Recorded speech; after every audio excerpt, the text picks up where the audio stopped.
late at night. I was jointing a piece of wood that was too small. I had really bad form in what I was doing, and my hand just got sucked into the machine, and it just like yanked/ground off half of the 4 fingers on my left hand. It felt like someone smashed my fingers with a hammer, and then immediately the pain kind of went away. Honestly, like it in my mind at the time, I was like, this is going to change everything. This is going to change my life. Like, no one's ever going to hire me as an actor again. I can't do any more woodworking, obviously. Like, I got to stop this. Like, what is my life? It starts with just taking that leap. Man, you have to work hard. You have to be incredibly smart. Choose something that even if it fails, you are going to be proud of it. Doesn't matter how badly you got beaten in battle. Be kind, be kind, be kind. Become a better person, a better leader, a better business. Go with your gut. I'm Samuel Donner, and this is Finding Founders. Getting back into the shop and working with my hands was the best physical therapy ever. Despite thinking his career was shattered by his injury, Eric Clem continued to follow his passion for woodworking. In 2010, Eric was able to mix his love for archery and woodworking through Bowyer Brooklyn, where he sold handcrafted bows and arrows to the people of New York. He would eventually move to Los Angeles, where he realized his dream of sharing his craft with others as he opened up the doors to LA Woodshop, a haven for aspiring artisans seeking to carve their own path in the world of woodworking. But let's go back to where it all started in Houston. Before you had the shop, before you had even an interest in bows or bow making, tell me about some of your earliest memories growing up in the suburbs of Houston. I was born in Baton Rouge. My mom's whole family is from Louisiana. And so I moved to the suburbs of Houston when I was, 7. Honestly, I just had a pretty non-eventful, pretty sheltered, pretty like standard suburban middle class upbringing. Really cookie cutter. I had 2 parents who stayed together. I went to public school, I got A's. So everything was like seemed pretty good, but I think when also things are pretty good, it allows you to like explore and experiment. And there is this story I heard of you going through old phones and taking them. Yeah. Can you tell me? When I was a kid, I was, like so many kids diagnosed with ADD. I had some real like intense emotions that I know how to deal with. And I would just get really frustrated and I would destroy things, just compulsively destroy things. I remember once, like for no reason, I just threw a rock through a glass fireplace window. And just to see what would happen. Yeah. And my mom was so pissed at me. And she's like, why did you do this? And I was like, I just wanted to see what would happen.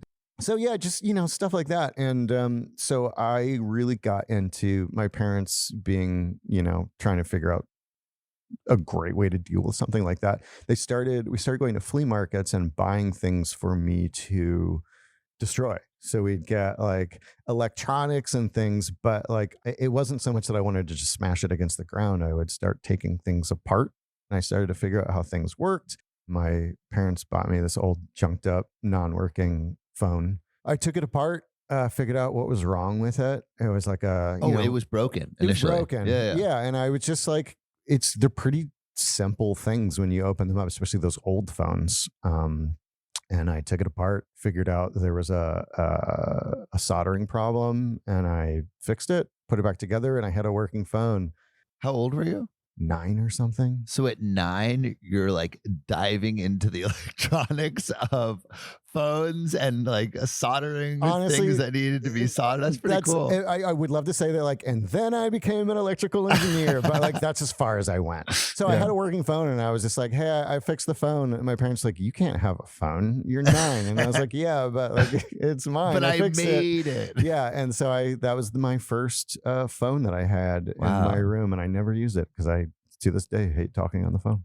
That's really that's cool that your parents were able to give you that outlet. And also it sounded like when you're telling that story, your dad had tools and Like, was there like a part in the garage where he like worked on stuff? Oh yeah, or- he had his own little like workshop in the garage.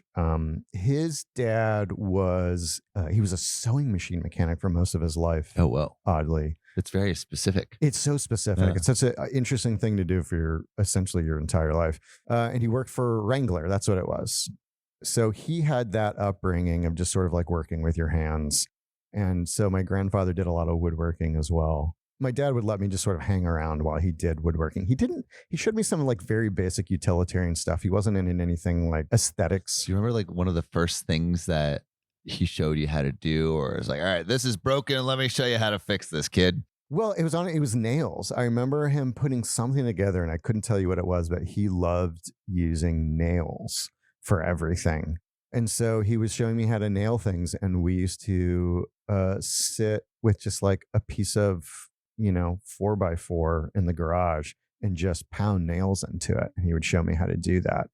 And I thought it was so cool that he could start a nail and then in one swing hit it in, and it would just spark. And I thought that was Oh, great. it's spark. Yeah. That's cool. After that, I started collecting nails. I feel like this is a bad idea for a kid that Absolutely throws rocks through Yes. fireplaces to get Yeah. a collection of nails. Oh man. Yeah. And I mean, look, I couldn't tell you what happened to them. I didn't really do anything with them other than pound them into 4x4s. But yeah, that was. All right. So, but generally, like, pretty safe. Yeah, pretty safe. My dad wouldn't let me use any of the power tools. Okay. It's funny because it's like I would love to say that my dad sat me down and just really went through the ins and outs of woodworking with me, but he was kind of like, he was so practical. He was just like, he'd let me watch him work, but he never was just like, this is how this works. This is the safety on the radial arm. It was more just like, don't ever touch this machine. And especially keep out of my nails. Yeah. Don't touch my nail collection. So it sounds like you had like the initial interest in taking things apart and putting them back together. So as you got older, you would eventually work on like some like theater sets and stuff. So I'm wondering how you got to that place where you developed enough skills to actually like build things. I put all that aside. In high school, I got really into science and physics. And then like way late in high school, I started in the theater program, and I actually really enjoyed acting. And I figured that out kind of late, like junior, senior year. Really took to it and decided I was going to go to like art school. What did you like about it? Part of it was just, it was like a form of expression that I didn't quite have access to before that. It was sort of the freedom to express yourself in different ways that, like, growing up in kind of, I wouldn't say that we were like closed off in any way, but I didn't grow up in an environment where we talked about our feelings a lot. And so it just felt very freeing. And it was also one of those things that I just happened to have a knack for it. Was there a role that you had where you were like, oh, this is the level of expression that I didn't even know was possible or there? Yeah, there was a few of them. I had some really good theater instructors in high school. It's interesting too, because I think the best teachers I had in high school were the things that I gravitated towards. It was physics and it was theater. I had two really good theater teachers. I had a teacher who gave me the opportunity to be a lead in a play. And it was called The Man Who Came to Dinner. It just felt like, like I was a fish put back in water. Like it felt like home for me. Doing that and being on stage, and just kind of like vibing with a role. And so, yeah, I just realized it was something I wanted to do. And my parents saw that I had a knack for it, and they kind of gave me their blessing to go to art school. Ended up going to NYU arts program, theater program. Which NYU is like extremely competitive school. I guess so. It's one of those things where I had no context for it. I didn't know. I had a couple of my theater teachers who were like, hey, apply to this school, and this school. And I did. And I didn't know that like certain schools were hard to get into and certain ones weren't. But Did you know about New York? no, I the first time I went to New York was when I went to audition for NYU. Wow. What was that like? I loved it. Yeah. It freaked me out. Why did it freak you out? It was just, there was so much going on. And, coming from the suburbs where nothing ever happens, it's just like there's more happening on a half a block than there is happening in the entire suburb I grew up in, for a month straight. When I got into school, I was a little freaked out because I was like, is this a place that I can live? Why did you question that? Just because I didn't know whether the energy of it was sustainable for me. Cut to 16 years later, I was still there. That being said, 16 years later, I was way ready to get out. But that city holds on to you.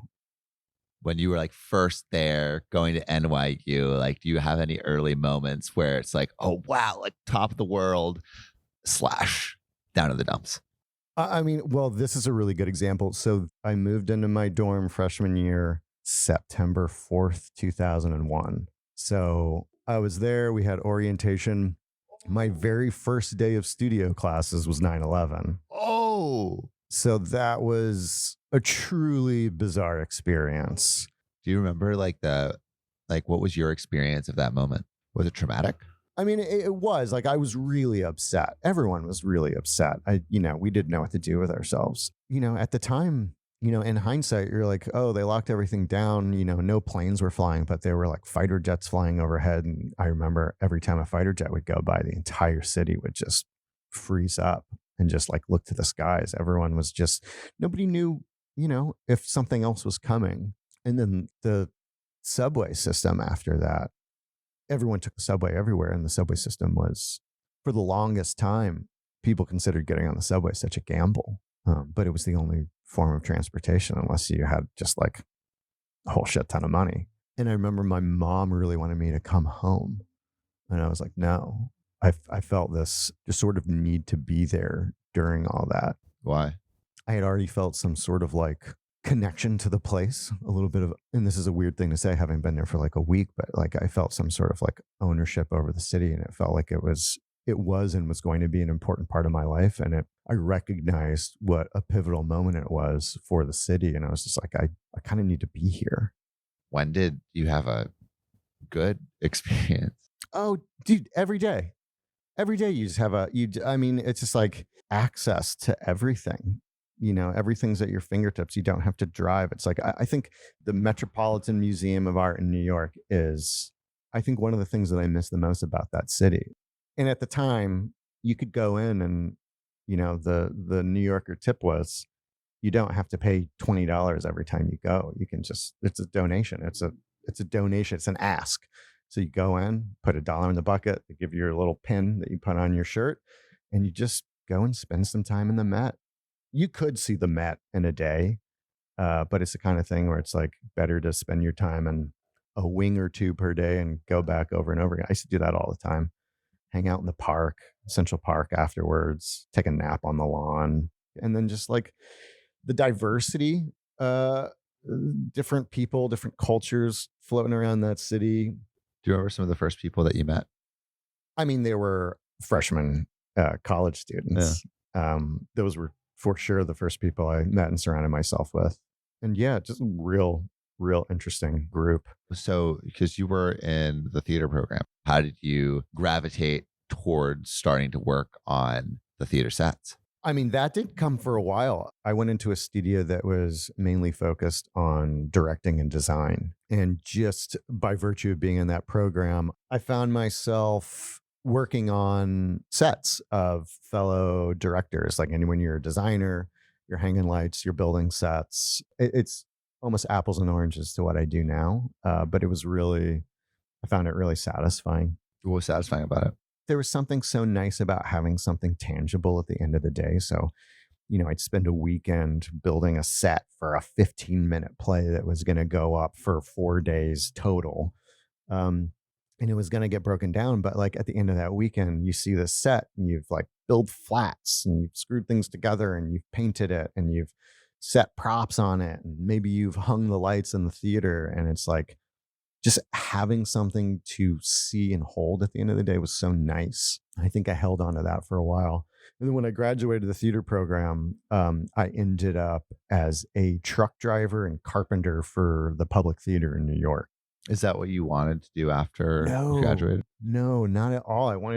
So weirdly enough, I wanted to be an actor after I graduated. So I went through the directing program, ended up doing a lot of acting with my fellow directors at the program. I spent most of my time acting, even though technically I was studying directing and design. And so I wanted to be an actor when I got out, and I pursued that for the next 16 years. But like, I got to have survival jobs. When you say survival jobs, what does that mean? A job that allows you to pay your rent and eat food while also being an actor, because actors, particularly theater actors, get paid nothing. How is it balancing like surviving and your artistry? I mean, it was fun for a while. It was like a badge of honor for a while, being in New York, paying extraordinarily high rents to live as far as humanly possible away from anything that was actually happening. You got to take the subway for like 45 minutes just to get home, to get out into like somewhere in Brooklyn. And it was fun. I had energy at the time. I wasn't like beat down as much. And it was fun to go and do some job, usually in weird hours. Sometimes it was a 9 to 5 thing. And then, get together with a group of people you really admired, enjoy working with, and creating something like a theater piece. I did that for many years. I also want to talk about this parallel interest of archery. When was that? Yeah. So I kind of got to that in a weird roundabout fashion as well. So in 2011, my dad passed away. And when that happened, I really started to rethink what I was doing with my life and my time. Before your dad passed away, what were you doing? At the moment he passed away, I was working as a sort of paralegal / legal assistant at a law firm as my survival job. And I was trying to make things work as a theater actor at the same time. And my dad passed away. It was kind of sudden. Nobody knew it was going to happen. And it really got me thinking about what I was spending my time doing.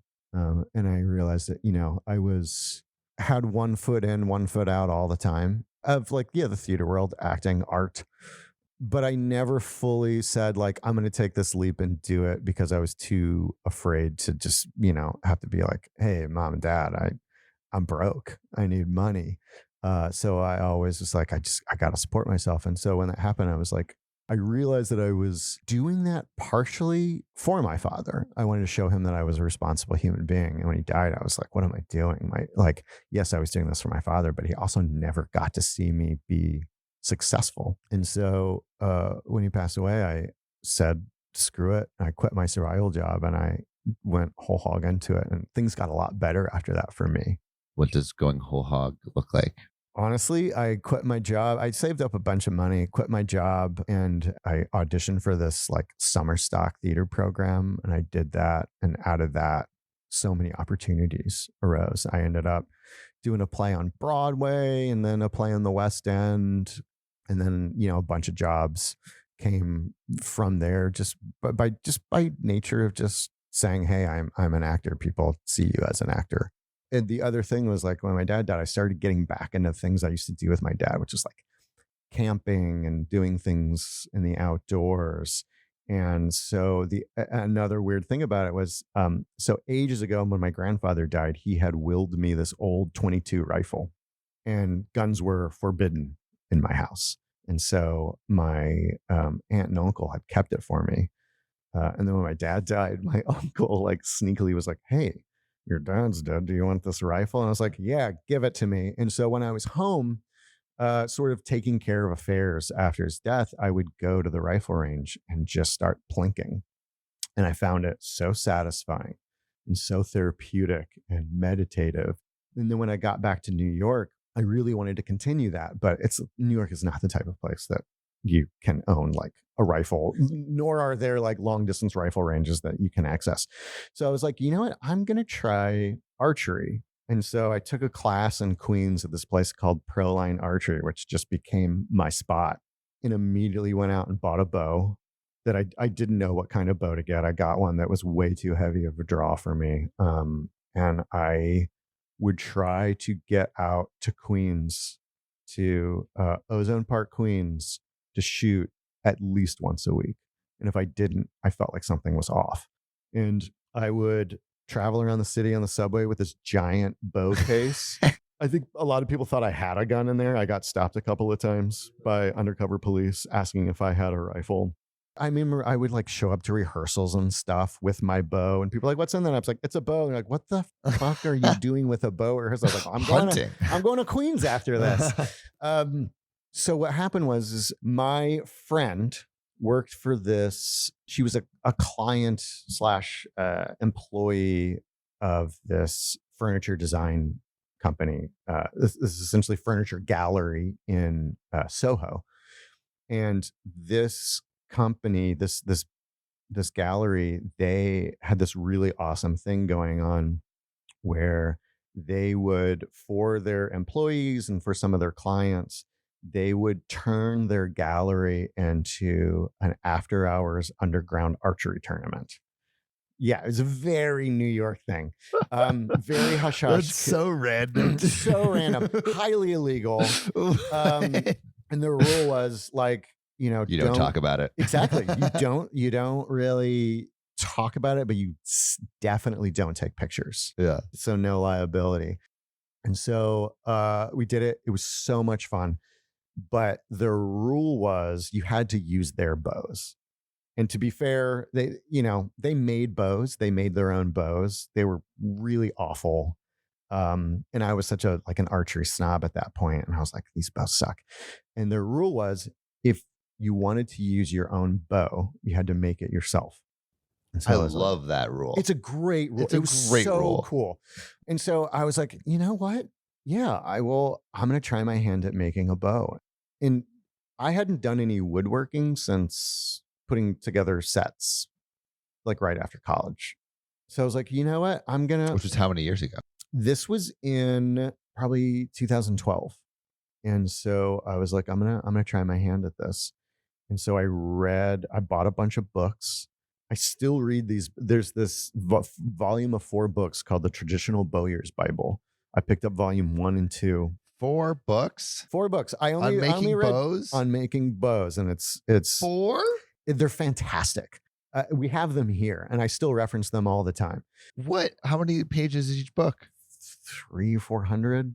400 pages. How are there? Dude, how are there 1,200? You can geek out on this for 1,600 so pages long. on bows. You can. And they could have written more. They could. What? You can. It's a whole thing, and there's a lot of history in there as well. Because there's so many different kinds of bows. There's so many different kinds of woods that you can use. We have been using bows for like ages, forever. Yeah. And it's true. Like there's people are really drawn to it. And when I take people shooting now for the first time, people love it. There's something inherently in us that wants to do that. You got the 4 volumes. I got or 2 the first volumes. One, 2 the volumes. First 2 volumes, and I read 600 those, pages at least on bows. Yeah, I read those back to back, and I made 2 bows. Wait, you read those back to back? Yeah, I read those front to back to back. I made 2 bows initially. Whoa. One was called a self bow, and that's when you take just a stave of wood, which is just a solid piece of wood, which is the outside of a tree, and you carve a bow out of it. And I used like a hatchet and some rasps and a bunch of sandpaper. I went into Central Park. No, I actually did it. I did it on my balcony. I had this Where did you get the wood from? So for that one, I ordered a stave of what's called Pacific Yew, YEW, because it's a really good bow wood. So says the Traditional Bowyer's Bible. And so that went really well. And then I made what's called a laminate bow or a composite bow, which is when you take multiple pieces of wood and laminate them together. And and it went really well. What was the process like? I mean, did it feel like it was like, okay, this is what I'm here for? It really clicked. It felt so good to make something, but also to make something that's functional in a way that's not a chair or a table. It's not You can passive. like It's doing interact work. with it. Yeah. Yes, it's a thing that you can store energy in and then release energy with. But then I also part of archery is that the arrows are as important as the bow is. If your arrows are not straight, or if they don't, arrows have to match the bow that you're shooting. And that was the other problem with the bows and arrows at this place, is none of the arrows matched the bows. All the bows were different draw weights. They shot differently. Every bow is unique. It's going to shoot differently. And so I realized that the arrows were important. So I started making arrows. And then we started just doing way too well, and people started complaining. And then they changed the rule that we couldn't use our own arrows anymore. So were you still acting? Were you like bow making during the day and acting at night, or acting during the day? Yeah. So that was the thing, is like I had all this time during the day because on a theater schedule, especially if you're doing a show, rehearsals are usually during the day, but if you're doing a show, all your work is at night. And so I really loved making bows. And so I you were wanted just to obsessing. Yeah, I wanted to continue, but it was expensive. And so what I started doing is I would make a bow and then like sell it on Etsy to pay for the habit of making the bows. What does a bow go for on Etsy those days? Well, this is like 2014 now. I was selling them for almost nothing at the time, because it's like, who was I to be selling an expensive bow? What's almost nothing? I think I probably sold it for like my first bow for like $200. Okay. What's market price, you think? Well, it depends. Like, These were good bows. These won competitions. Yeah, I mean, look, gallery competition. it really depends on who you ask. Like, for reference, the bows that I sell now, which are arguably better bows, but those go for like $1,200-$1,300. So I think the person that bought my first bow got a damn steal, because that was a really nice bow. Yeah. What did you feel like when you sold it? Like, were you expecting to be able to? So nervous. I was so nervous that the person, I still get that way. So nervous that the person who bought it wasn't going to like it. Because I was like, oh man, they paid $200 for this thing. Like, what if they hate it? Like, what if it doesn't like live up to their expectations? But whatever. They got a really great bow. And so I eventually outgrew my balcony in terms of what I wanted to do. And so I started renting space in a wood shop. It was sort of like this, but not really, much smaller scale. Yeah. I mean, it's in New York, so it was in New York. It was in like the tip of Greenpoint on Ash Street, in an old industrial building, and sort of like an artist subsidized building, a few wood shops in there. And so I started using that to make more bows and better bows, and continue selling them on Etsy. Continued selling. I started making other things. That's also like, I wasn't woodworking at the time, and I was like, oh, I've got access to this wood shop. I might as well start trying to do some other types of woodworking and teaching myself that. So it's almost like you were opening up like a side carpentry business. Yeah. Did it start to actually like pick up steam? Did like people like, do you have back orders for bows and everything else? Yeah, I was making quite a few bows, but like I wasn't really like selling anything custom at the time. I was just making things on spec, and I was making little bits and bobs that I would sell on Etsy to pay for the space. And then it was one of those things where over time I enjoyed doing that a lot more than the theater thing, because the theater I still enjoy. I don't really do it anymore. I do it when like my friends ask me to be in something, but like the pursuit of that is awful. But yeah, I just realized that like it was better for my mental well-being to do the whole bow making woodworking thing. And so was it a intentional, I am stopping theater to work on bow making? Was there a momentary decision, or was it a slow ebbing away? I did not make that decision until I moved to Los Angeles. So why did you move to Los Angeles? For my wife, who was my girlfriend at the time. We had been so we met in New York. We met because at the time she was dating one of my coworkers in a play I was doing. That didn't go so well. They broke up. We remained friends for a while. And then eventually we started dating. But then pretty soon after we started dating, she moved to LA. Well, she didn't even move to LA. She got some jobs in LA. She was an actor, is an actor. She got some jobs in LA, ended up coming out here, and kind of like a frog in boiling water. She ended up, all of a sudden, it was just like, she's like, I think I live here now, because she was back and forth a lot. And so we were just like, do we want to be in a long distance relationship?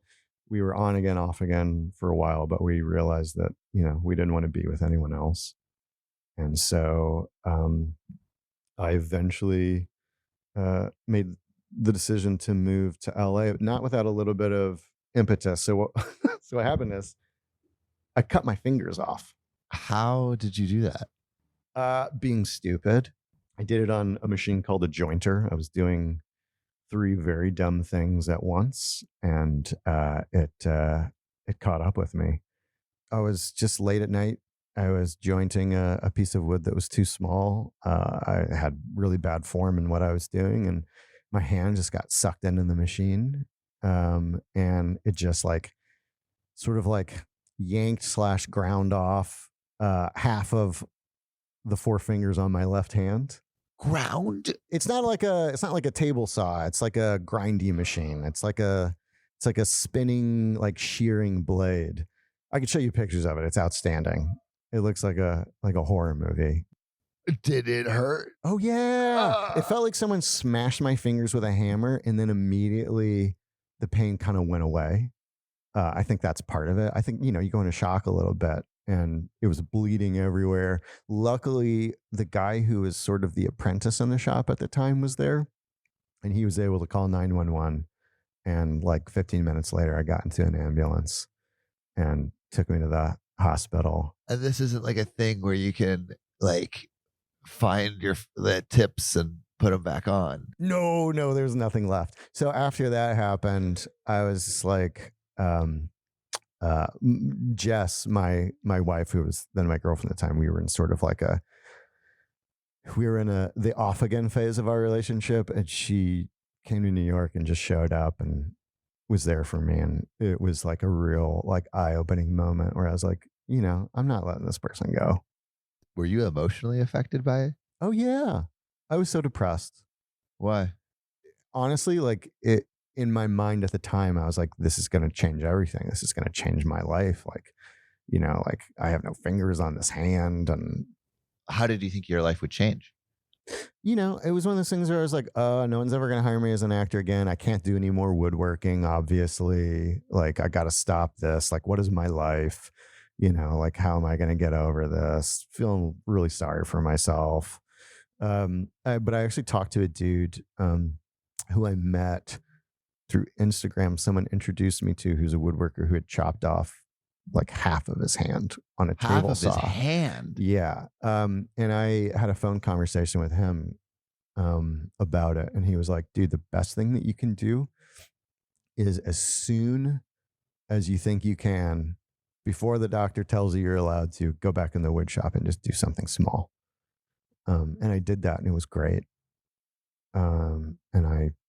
It was also the best physical therapy that I ever had, because, you do things where you do finger exercises and you touch things of different textures to get used to your new fingertips. So your brain can sort of rewire it and say, this is no longer the middle of my finger. This is my fingertip now. Is that a weird rewiring? Yes. And it takes a while. But you eventually get used to it. Do you have ghost fingers for a sec? Yeah. I still occasionally, if I'm not looking and I put my hands flat on a table like this, it feels like my fingers are wrapped around the edge of a table. Wow. That's an odd feeling. I kind of weirdly like it. But yeah, but getting back into the shop and working with my hands was the best physical therapy I ever had, because you're not thinking about oh, my fingers hurt. This feels weird. You're thinking about oh, I've got to take a little more off of this tenon that I'm making. But so when I moved, at this point in time, I was also pretty fed up with the world of acting and theater. What was going on in your acting life? I was just, struggling, constant struggle. I was getting bored of it. I felt like I was just it wasn't a badge of honor anymore. It was just something that hard. It was just hard. for It heart's sucked. sake. Yeah. And it wasn't as fulfilling as it used to be. And like, getting a job is like, it wasn't like, I'm so excited about this job. It was like, oh, great. I can pay my rent a little easier this month. So yeah. So when all that happened and I decided, Jess wasn't moving back to New York because she was getting all this work out here in LA. And so, I was just like, I gotta shit or get off the pot. So I was like, hey, I'm gonna move out there and we're gonna like move in together. And at first I thought I was gonna keep my apartment in New York. And then at the very last minute, I was like, no, I'm just gonna I'm not gonna do that 1 foot in the door. Whole hog. 1 foot. Yeah, whole hog. I went whole hog in. And it was really best decision I ever made. Was it scary at all to Yeah. fully dive into LA and this relationship? And Well, I didn't want, I was fed up with New York and I wanted to leave, but I didn't really want to leave. And I really didn't want to come to LA. yeah. Like my previous experiences with LA weren't great. But yeah, so moved here. And I also just at the same time decided that I liked doing woodworking more.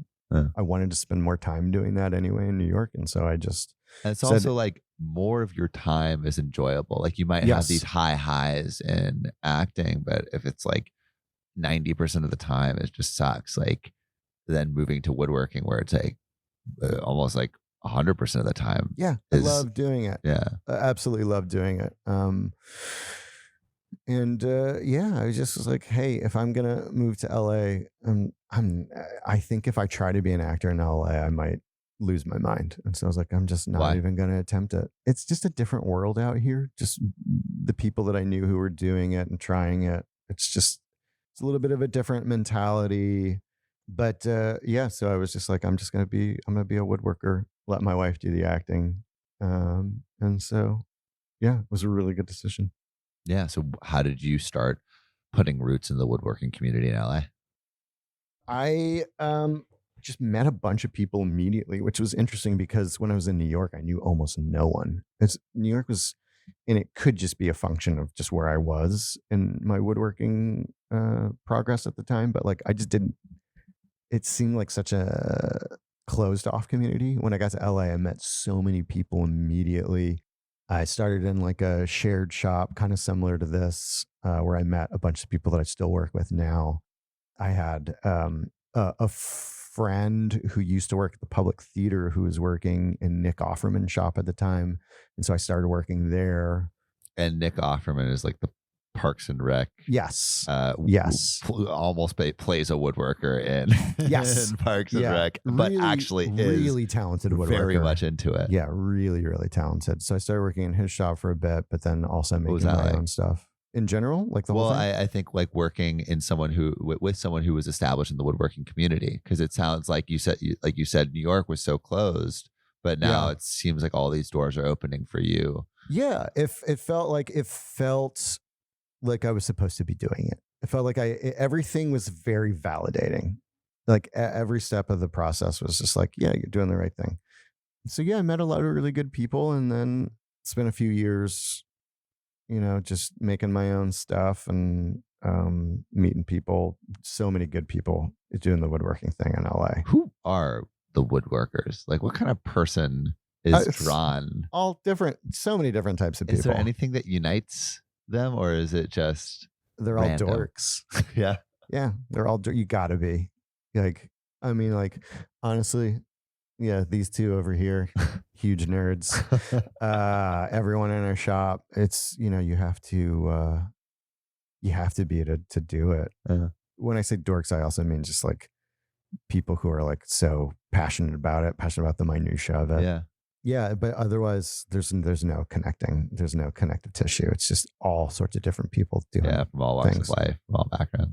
A lot of people just, who want to make things with their hands. A lot of people who have very engineering minds, because woodworking is a lot about problem solving.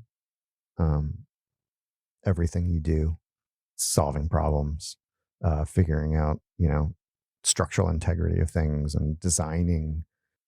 You started making things around other people's shops. Mm-hmm. Were you selling stuff again? Yeah, I was selling stuff, my own stuff. Like I was working for other people's shops is not my favorite thing. I got a lot of experience, which is really great. Um, I had a lot of people take time to like I said, I was a self-taught woodworker, so there was some stuff I knew, and there was 90% of stuff I didn't know. And even when I was in New York, like being a self-taught woodworker just means like a lot of people, like you read about things, you watch videos on things, you watch a lot of videos that are incorrect. But it really just means that a lot of people have taken some of their time to show you how to do things. And that's kind of the joy of working in a shared shop, because like you could do woodworking your entire life and not learn everything. There's Well, I there's mean, an it's endless amount of such, things to learn. yeah, So when you work in a shared shop with people, there's such a rich history of usually people who've tried stuff. yeah, there's Yeah. usually somebody that has experience or knows how to do the thing that you're trying to do, and so you can just confer with people. So I guess let's go towards opening up the LA Woodshop at a very opportune time of February 2020. Yes. We signed our lease December of 2019. We got the keys January 2020. We spent a couple months building out the space, just working all hours of the day, trying to get it ready because our goal when we got here was, exactly what we're doing now is we wanted it to be a maker space, like a resident space where people come and run their own woodworking businesses out of, and also a school. And so we were setting up for both of those things. And there was just the three of us at the time. We didn't have any residents at the time, and we were setting up for classes, and we got everything ready-ish. It was a much emptier space than it is now. And we had one intro class, and then COVID happened and we shut down for a while. Did that suck? Yeah, it sucked. It was awful. But it was kind of a double-edged sword because I had somewhere to go every day. Everyone was trapped in their homes.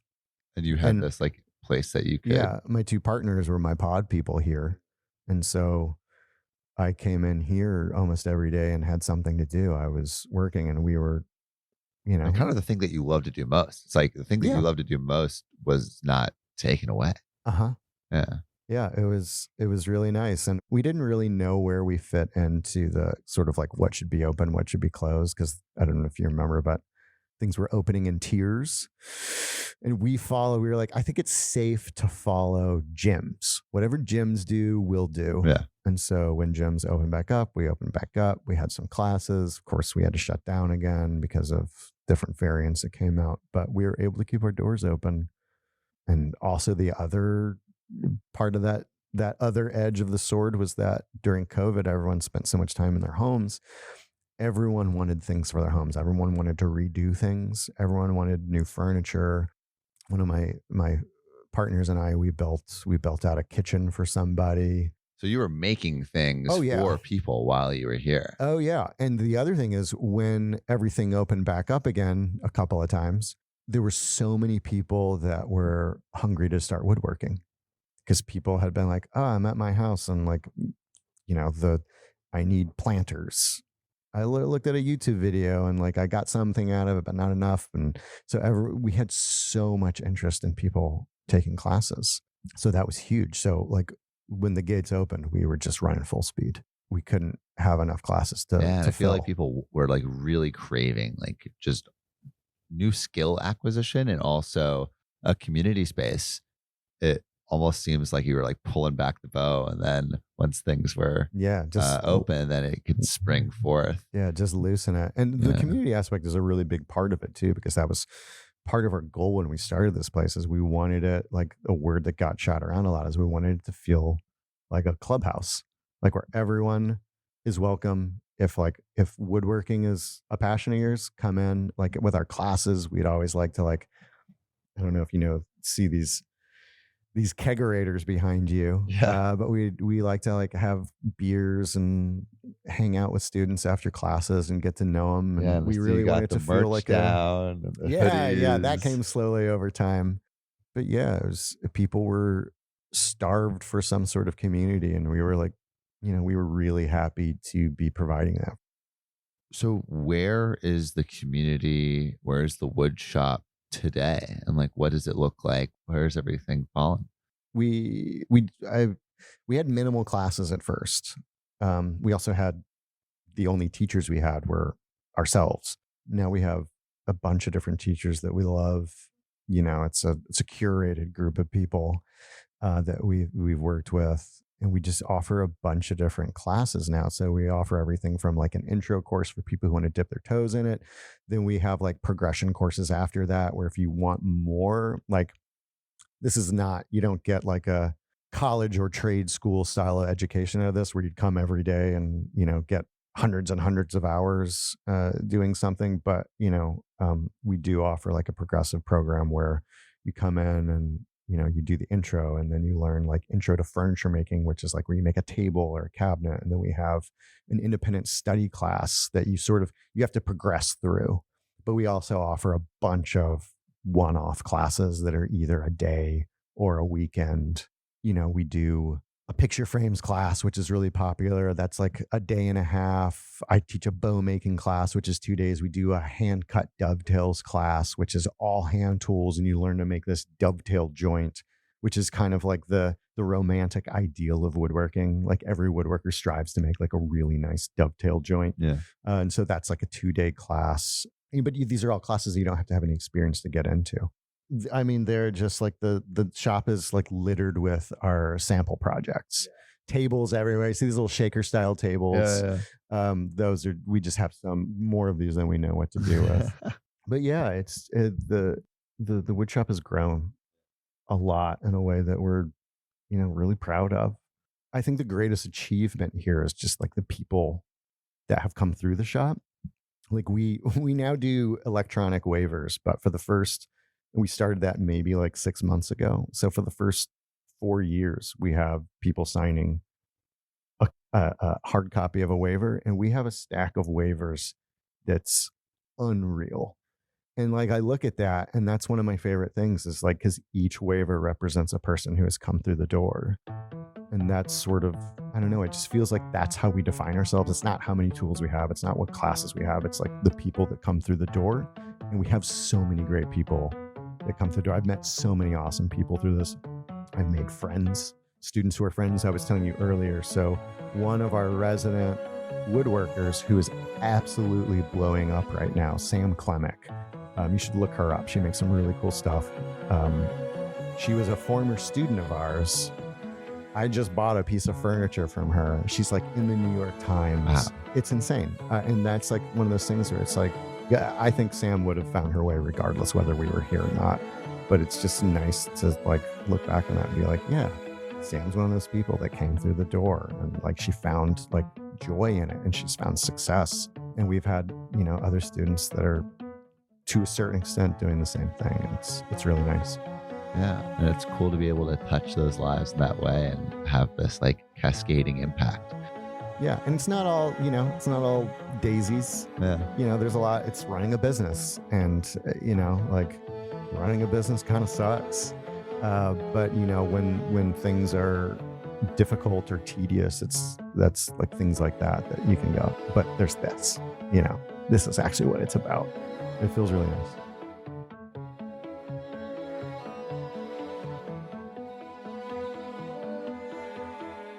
Thank you so much for listening. If you haven't already, make sure to subscribe, rate the podcast 5 stars, and share with a friend.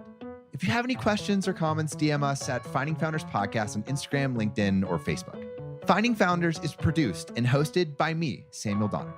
Our audio editing team lead is Ashley Jimenez, with support from Jessica Morales, Miley Lipton, Siyu Pan, Kenny Ray, Josie Yo, Matt Fernandez, and Merritt Hill. Our outreach and research team lead is Desiree Nunez, with support from Marissa Granados, Monica Lee, Sarah Tiersmer, and Yao Will. To see more of what we're up to, subscribe to our newsletter at findingfounders.co. Thanks again for listening, and see you next week.